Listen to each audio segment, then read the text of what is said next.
بسم الله الرحمن الرحيم. السلام علیکم ورحمۃ اللہ وبرکاتہ۔ معزز سامعین کرام، اسعدی چینل میں آپ کا استقبال ہے۔ اسعدکم اللہ فی الدنیا والآخرہ۔ رشک کرتا ہے فلک ایسی زمیں پر اسعد، جس پہ دو چار گھڑی ذکر خدا ہوتا ہے۔ الحمد لوليه والصلاة والسلام على نبيه محمد وآلہ وصحبہ اجمعین، اما بعد۔ اسعدی کیلنڈر پیش خدمت ہے۔ 21 جمادی الاخری 1447 ہجری مطابق 13 دسمبر 2025 عیسوی بروز سنیچر۔ ترانہ وندے ماترم حب الوطنی کے نام پر مذہبی جبر، حضرت مولانا خالد سیف اللہ رحمانی صاحب مدظلہ العلی۔ اسلام میں عقیدہ توحید کی اہمیت اور شرک کے ناقابل قبول ہونے کی وجہ سے کسی مسلمان سے اس بات کی توقع نہیں کی جا سکتی کہ وہ کسی مخلوق کو محبوب سے بڑھ کر معبود کا درجہ دے دے۔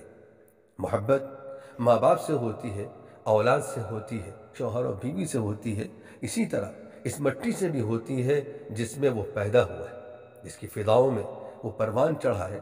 یہ ایک فطری محبت ہے۔ جیسے انسان کو یہ سمجھانے اور یاد دلانے کی ضرورت نہیں کہ تمہیں اپنی اولاد سے محبت کرنی چاہیے، اسی طرح وطن کی محبت بھی ایک فطری چیز ہے۔ انسان پردیس میں رہتے ہوئے اپنے ملک کی ایک ایک چیز کو یاد کرتا ہے۔ اگر اس کے ملک سے وابستہ کوئی خبر مل جائے تو اسے شوق کی آنکھوں سے پڑھتا ہے۔ اجنبی ملک میں رہتے ہوئے اپنے وطن کا کوئی آدمی مل جائے تو گھنٹوں اس سے بات کرنا چاہتا ہے۔ کہیں جا کر اپنے وطن کو واپس آئے تو دل کو سکون اور آنکھوں کو راحت میسر ہوتی ہے۔ اسی لیے کسی ملک میں رہنے والے کو اس ملک سے محبت کی یاد دلانا ایک بے معنی اور غیر منطقی بات ہے۔ اور پھر یہ بڑا ظلم ہے کہ ایک گھر میں 4 بھائی رہتے ہوں اور ایک بھائی دوسرے بھائی سے مطالبہ کرے کہ تم اس گھر سے وفاداری اور محبت ثابت کرو۔ محبت اور وفاداری کا مطالبہ کرایہ دار اور مزدور سے تو کیا جا سکتا ہے، لیکن مالک اور حصہ دار سے نہیں کیا جا سکتا۔ افسوس کہ اس ملک میں نفرت کے سوداگروں کا اقلیتوں کے ساتھ یہی رویہ ہے۔ یہ وہ لوگ ہیں جنہوں نے آزادی کی لڑائی میں انگریزوں کی پشت پناہی اور قوم سے غداری کا راستہ اختیار کیا، اور ملک کی آزادی کے لیے ان کے تلووں میں ایک کانٹا بھی نہیں چبھا۔ یہ مسلمانوں کو بدنام کرنے کے لیے مختلف خود ساختہ نعرے وضع کرتے ہیں اور اس کو حب الوطنی کے لیے کسوٹی قرار دیتے ہیں۔ اسی کا ایک حصہ یہ ہے کہ اس وقت وندے ماترم کو بحیثیت ترانہ پڑھانے کی کوشش کی جا رہی ہے۔ یہ ترانہ ہندو اقتدار کی احیاء کی دعوت دیتا ہے۔ اس ترانے کے شروع میں ہی مادر وطن کی وندنا کی بات کہی گئی ہے، اور وندنا کے معنی احترام کے بھی ہیں اور پوجا اور عبادت کے بھی ہیں۔ گویا اس میں وطن کی معبودیت کا تصور دیا گیا ہے۔ اس میں درگا دیوی کی پوجا اور اس کے راستے پر چلنے کا عزم ظاہر کیا گیا ہے، جو ظاہر ہے کہ کھلا ہوا شرک ہے۔ اس لیے مسلمانوں کے لیے یہ ہرگز قابل قبول نہیں ہے۔ بدقسمتی سے اس وقت سنگھ پریوار کے لوگ بی جے پی کے زیر اقتدار مختلف ریاستوں میں اس ترانے کو لازم کرنے کے لیے قانون بنا رہے ہیں اور اسکولوں میں اس ترانے کے پڑھنے کو لازم قرار دے رہے ہیں۔ یہ مسلمانوں کے لیے ہرگز قابل قبول نہیں ہے۔ مسلمانوں کو چاہیے کہ وہ اس کے خلاف عدالتی چارہ جوئی کریں اور اپنے بچوں کو ترانے میں شرکت سے روکنے کی حتی امکان کوشش کریں۔ اللہ تعالیٰ ہم سب کو شرک سے محفوظ فرمائے۔ والسلام علیکم ورحمۃ اللہ وبرکاتہ۔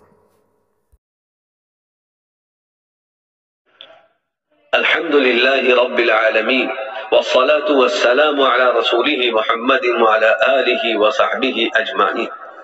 اللهم أعز الإسلام والمسلمين، وأذل الشرك والمشركين، ودمر أعداءك أعداء الدين، واجعل هذا البلد آمنا مطمئنا وسائر بلاد المسلمين۔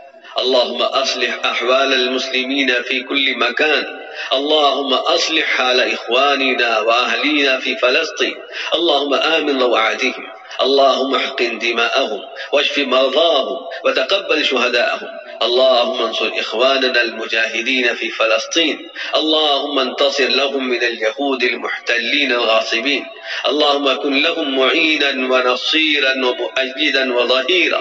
اللهم طهر المسجد الأقصى من اليهود المحتلين الغاصبين. اللهم احفظ المسجد الأقصى. اللهم اجعله سامخا عزيزا إلى يوم القيامة بفضلك وجودك وكرمك يا أرحم الراحمين. وصلى الله على النبي الكريم. اے اللہ تعالی اسلام اور مسلمانوں کو عزت عطا فرمائیے، شرک اور مشرکین کو ذلیل فرمائیے، اپنے اور دین کے دشمنوں کو نیست و نابود فرما لیجیے، فلسطین کو اور تمام ممالک اسلامیہ کو امن و امان والا بنا لیجیے۔ اے اللہ تعالی ساری دنیا کے مسلمانوں کے احوال درست فرما لیجیے، ہمارے بھائی فلسطینیوں کے احوال کو درست فرما لیجیے، ان کے خوف کو امن میں بدل دیجیے، ان کی جانوں کی حفاظت فرمائیے، ان کے بیماروں کو شفا عطا فرمائیے اور ان کے شہیدوں کو قبول فرمائیے۔ اے اللہ تعالی ہمارے فلسطینی بھائیوں کی مدد فرمائیے، غاصب و قابض یہودیوں کے مقابلے میں اہل فلسطین کی مدد فرمائیے اور ان کا معین و مددگار بن جائیے۔ اے اللہ تعالی مسجد اقصی کو غاصب و قابض یہود سے پاک فرما دیجیے، مسجد اقصی کی حفاظت فرمائیے اور اپنے فضل و کرم سے اسے قیامت کے دن تک بلند و بالا اور قابل احترام بنا دیجیے۔ آمین یا رب العالمین بحرمت سید الابرار صلی اللہ علیہ وآلہ وسلم۔